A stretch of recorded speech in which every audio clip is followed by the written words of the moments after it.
Welcome back, everyone, for another deep dive. This time, we're heading out to the Nevada desert, to that infamous Area 51. You know the one I'm talking about.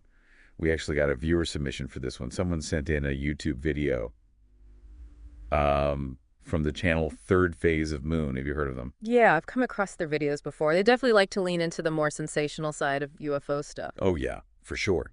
This one is no exception. They're claiming to have found all sorts of evidence of UFO activity at Area 51, just from looking at Google Earth imagery. Oh, wow. So like satellite images and stuff. Exactly. Like they're zooming in on these blurry shapes and saying, hey, look, a flying saucer. Well, it's definitely entertaining. But we're going to try to break it down and see if there's anything more to it than just wishful thinking. Sounds like a good plan. I'm always up for a good critical thinking challenge, especially when it comes to Area 51. It's such a magnet for conspiracy theories. Right. Like just the name Area 51 gets people's imaginations going. So let's dive into this video. The first thing they point out is what they call the Millennium Falcon landing pad. Okay, the Millennium Falcon. Like from Star Wars. Yeah, no kidding. Yeah. They're claiming there's this structure near Area 51 that's shaped like the Millennium Falcon. And they even do a side-by-side comparison. It's kind of uncanny, actually. Oh. Well, that's a pretty bold claim. I'm curious to see what evidence they have to back that up. Well, it's all based on these Google Earth images, which, can be tricky. It's not always easy to tell what you're looking at from those satellite pictures. Right, like the resolution isn't always that great. Yeah. And the perspective can be really deceiving. What might look like a clear shape from space could be a lot more ambiguous up close. Exactly. And they're also claiming to have spotted these triangular-shaped objects near this landing pad. You know, those infamous TR3Bs that everyone's always talking about. Yeah. They're saying these objects are moving or even taking off based on images from different years. I see. So they're using the fact that Google Earth compiles images from different times to imply movement. Yeah. But that doesn't necessarily mean there's actual activity happening, right? That's one of the things we're going to have to look at closely. I mean, what if it's just a change in lighting or the angle of the satellite? That could easily create the illusion of movement. Yeah, it's important to consider all those factors before jumping to conclusions. Yeah. It's easy to get carried away with speculation, especially when you're dealing with a place as secretive as Area 51. Right. I mean, even if it's not aliens, there's bound to be some interesting stuff going on there. They're not just out there playing horseshoes in the desert. Well, from what we know, Area 51 has been used to develop and test some pretty advanced aircraft over the years, like the U-2 spy plane and the stealth bomber. Oh, yeah, for sure. It's a hotbed of cutting-edge technology and military secrets. Which makes it even more enticing for those who are looking for signs of extraterrestrial activity. Speaking of secrets, the video then shifts focus to this mysterious hangar near Area 51. And let me tell you, this thing looks straight out of a sci-fi movie. It's huge and kind of ominous looking. Okay, I'm intrigued. What are they saying about this hangar? Well, they're really playing up the mystery. They're saying its purpose is unknown. But then they zoom in on this disc-shaped object inside, and they start using all this dramatic music and language. Oh boy. Sounds like they're laying it on pretty thick. Oh, yeah. They're basically saying, hey, look, it's a captured flying saucer. But they don't really offer any concrete evidence to support that claim. I see. Well, it wouldn't be the first time Area 51 has been linked to captured alien technology. Right. But it's important to remember that speculation is not the same as evidence. And there could be a much simpler explanation for that disc-shaped object.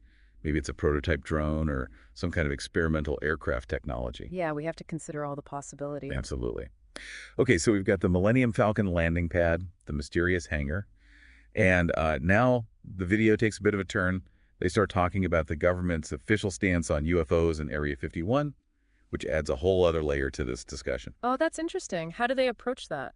Well, they actually show a clip from a White House press conference where a reporter asks about Area 51, and the press secretary's response is kind of well, let's just say it's not very illuminating. Okay, I'm really curious to hear about this. Seems like we're about to get into some juicy stuff. We are. Let's take a quick break.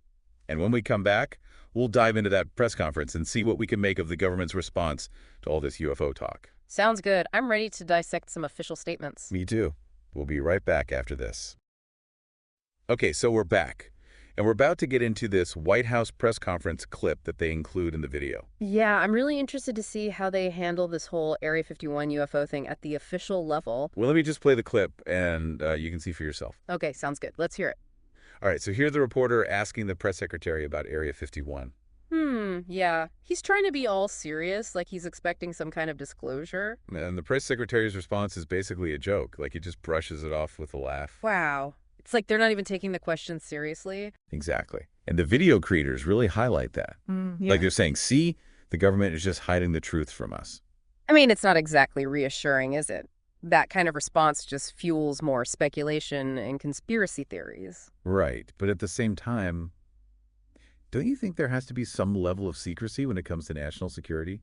I mean, they can't just reveal everything they're doing at Area 51. No, of course not. I'm not saying they should declassify all their top secret projects, but there's a difference between protecting sensitive information and just dismissing legitimate questions with a laugh. Yeah, I see what you mean.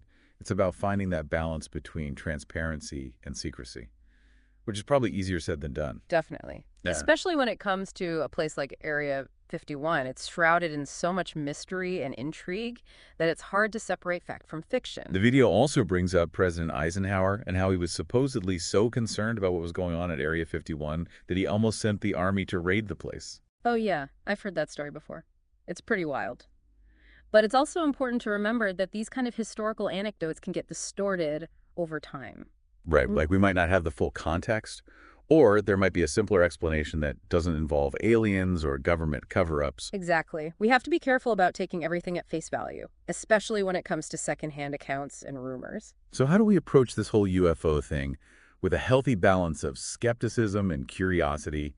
I mean, it's natural to be intrigued by the unknown, but we also don't want to fall for every crazy conspiracy theory out there. It's a tricky balance. It's about asking critical questions, considering the evidence, and being open to different perspectives. Like not just accepting everything we see on YouTube at face value. Exactly. We have to be discerning consumers of information, especially in today's world where misinformation spreads so easily. So it's not about shutting down our curiosity or dismissing all UFO sightings as hoaxes. It's about being critical thinkers and approaching the topic with an open mind, but a healthy dose of skepticism. Exactly. And that's what makes this whole discussion so interesting. It's about more than just aliens and UFOs. It's about how we think about evidence, how we deal with uncertainty, and how we approach the unknown. This deep dive into Area 51 and UFOs has really been thought-provoking. You know, even if we never get definitive answers, it's fascinating to explore these mysteries and try to make sense of them. I agree. It's the journey of exploration that really matters, and the questions we ask along the way. Well said. I think that's a perfect note to end on. So to our listeners out there, keep exploring, keep asking questions, and keep searching for the truth, whatever that may be. And who knows, maybe someday we'll finally uncover the secrets of Area 51.